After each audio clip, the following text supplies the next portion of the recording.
ಭಾರತೀಯ ಜನತಾ ಪಾರ್ಟಿ ಮಂಗಳೂರು ನಗರ ಉತ್ತರ ಮಂಡಲದ ವತಿಯಿಂದ ರಾಜ್ಯದಲ್ಲಿ ಭ್ರಷ್ಟಾಚಾರ ಮುಕ್ತ ಆಡಳಿತಕ್ಕಾಗಿ ಆಗ್ರಹಿಸಿ ಬೃಹತ್ ಪಾದಯಾತ್ರೆ ಮಂಗಳವಾರ ಸಂಜೆ ಗಂಜಿಮಠ ಜಂಕ್ಷನ್ನಿಂದ ಮಳಲಿ ಕ್ರಾಸ್ವರೆಗೆ ಜರುಗಿತು. ಸಂಸದ ಬ್ರಜೇಶ್ ಚೌಟ ಮಾತನಾಡಿ, ಕೇಂದ್ರ ಸರ್ಕಾರದ ₹1 ಕೂಡ ಫಲಾನುಭವಿಗೆ ಸಿಗಬೇಕು ಎನ್ನುವ ಕಾರಣಕ್ಕೆ ವಿಬಿಜಿ ರಾಮ್ಜಿ ಯೋಜನೆಯನ್ನ ಪ್ರಧಾನಿ ನರೇಂದ್ರ ಮೋದಿ ಸಂಕಲ್ಪ ಮಾಡಿದ್ದಾರೆ.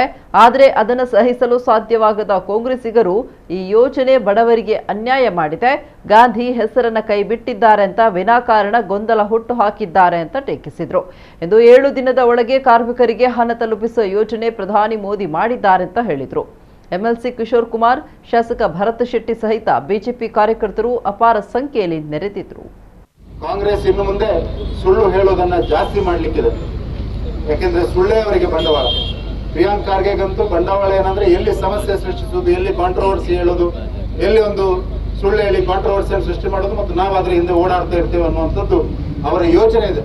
ಹಾಗಾಗಿ ನಮ್ಮೆಲ್ಲ ಕಾರ್ಯಕರ್ತರಲ್ಲಿ ನಾನು ವಿನಂತಿಯನ್ನ ಮಾಡೋದು, ಈ ಯೋಜನೆಯ ಅತ್ಯಂತ ಪ್ರಮುಖ ಉದ್ದೇಶ ನಾವು ದುಡಿದ ಹಣ, ನಾವು ಕಟ್ಟಂತ ಟ್ಯಾಕ್ಸ್, ಈ ಯೋಜನೆಗೆ ಬರುವಂತ ಬಜೆಟ್ ಏನಿದೆಯಾ ಅದು ನೇರವಾಗಿ ಬೆನಿಫಿಷರಿಗೆ ಸಿಗಬೇಕು ಮತ್ತು ಆ ಬೆನಿಫಿಷರೀಸ್ ಮುಖಾಂತರ ಆಗಿರುವಂತಹ ಕಾರ್ಯ ಅತ್ಯಂತ ಪರಿಣಾಮಕಾರಿಯಾಗಿ ಗ್ರಾಮಗಳಲ್ಲಿ ಆಗಬೇಕು. ಆ ಗ್ರಾಮಗಳು ವಿಕಸಿತ ಭಾರತಕ್ಕೆ ಪೂರಕವಾಗಿ ನಿರ್ಮಾಣ ಆಗಬೇಕು ಅನ್ನುವಂತ ಯೋಜನೆ ಇಟ್ಕೊಂಡು ಪ್ರಧಾನಮಂತ್ರಿಗಳು ಈ ಯೋಜನೆಯನ್ನು ತಂದಿದ್ದಾರೆ. ಹಾಗಾಗಿ ಈ ಯೋಜನೆಯ ಕಾರಣಕ್ಕೆ ಇನ್ನು ಮುಂದಿನ ದಿವಸಗಳಲ್ಲಿ ಕಾಂಗ್ರೆಸ್ನವರು ಇನ್ನಷ್ಟು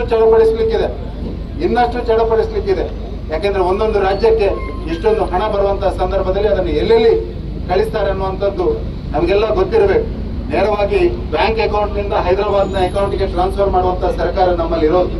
ಆ ಕಾರಣಕ್ಕೆ ನಾವೆಲ್ಲ ಈ ಯೋಜನೆಯ ಬಗ್ಗೆ ನಾವು ತಿಳ್ಕೊಳ್ಬೇಕು ಮತ್ತು ಕಾಂಗ್ರೆಸ್ ಸುಳ್ಳು ಹೇಳುವಂತಹ ಸಂದರ್ಭದಲ್ಲಿ ಆ ಸುಳ್ಳಿಗೆ ಸ್ಪಷ್ಟವಾದ ಉತ್ತರವನ್ನು ಕೊಡುವಂತಹ ಕೆಲಸವನ್ನು ಕೂಡ ಮಾಡಬೇಕು ಅನ್ನುವಂಥ ವಿನಂತಿಯನ್ನು ನಾನು ಈ ಸಂದರ್ಭದಲ್ಲಿ ಮಾಡ್ತೇನೆ.